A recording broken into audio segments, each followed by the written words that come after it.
Well, we've just done a quick feature over at Sandy, and I've dragged Matt from Total Carp, the editor, over here, my second home. A place that is truly incredible as a carp fishery, the very famous Wellington Country Park. He asked me to talk about one of the special captures, and to differentiate one of these really awesome big fish from another's pretty hard to do, so I think the best one is to talk about the most recent one. It's down this end of the lake. We're on the westward end of the lake. The westerly's pumping down there. It's a funny area. They love it in the evening, and we're just going to quickly sneak this video in so I can get the rods out just in time for prime time. And it's an area that can really do the whackers. The one of the little ode I'm about to relay would be a fish that I never expected to catch, a fish called willow. It's one of those venues where you fish hard, you get opportunities, and it was just a walk around, find the carp opportunity that comes along, and it goes, if you don't do this, you're a nutter. I love this end of the lake. I've done a lot of time down here. I know where the silt beds are, the gravel seams, from all the different angles, which makes it easy when you're mobile and just trying to respond to the odd show. So it was a beautiful evening. I had this end of the lake to myself. The fish were doing their usual down in the corner, just down there in the evening where it gets the sun all year long, except for in December when we're here now, because the sun's too far in the southern sky.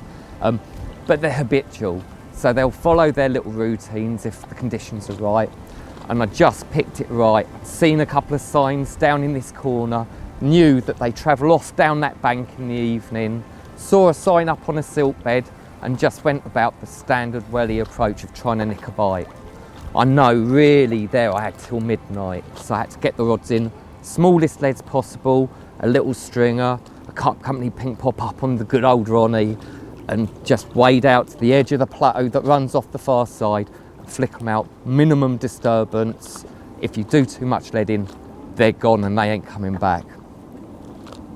Managed to sneak the rods out, settled everything down. Beautiful swim, one of the first times I fished it. It's closed now, which is a shame, but beautiful area. It gives you lovely line lay over the shallow water where the fish don't travel a lot. Got the rods out, and the gorgeous Nick, the Yorkshire pilot, turned up. One of the most witty, handsome and debonair men in the universe. And he happened to go round to pole, and I thought, oh, courtesy dictates, you can go in there.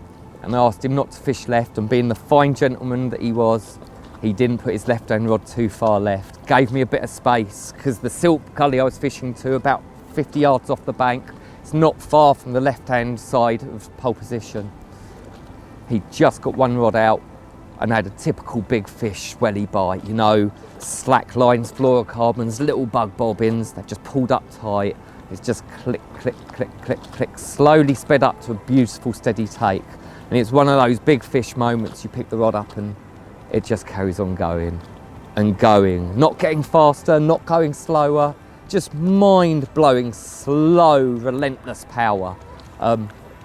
By the time it got right over in front of the wide swim, I was thinking it was going to pick up Stumpy the bailiff's line, but luckily it kited back round, and after a really long, dour big fish fight, willow, one of the rarer mirrors on the lake, wobbled over the net. It was one of those fights which that's the best thing of the memory, was the battles. And it's true of lots of these fish. I've had some epic scraps off of them.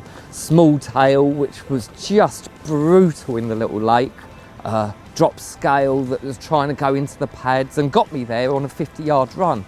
Unstoppable, mega power. These fish, in the history terms of UK fishing, are just right up there. So willow was one, rare one, don't come out a lot. And me and Nick were stood in the water looking at it. Couldn't even work out what it is. Until we rolled her over and saw on one side she's got a slightly twisted swim bladder, and it's like, it can't be. But she was, and got on the bank, did the photos, got her back, and you just sit there afterwards, just melted. You know, people say blown away, but it melts my mind, these big fish. Each one's so special, each one's unique. And when you put it into the context of big fish in the country that, like me and my mates have all fished for, they really are epic and memories of a lifetime.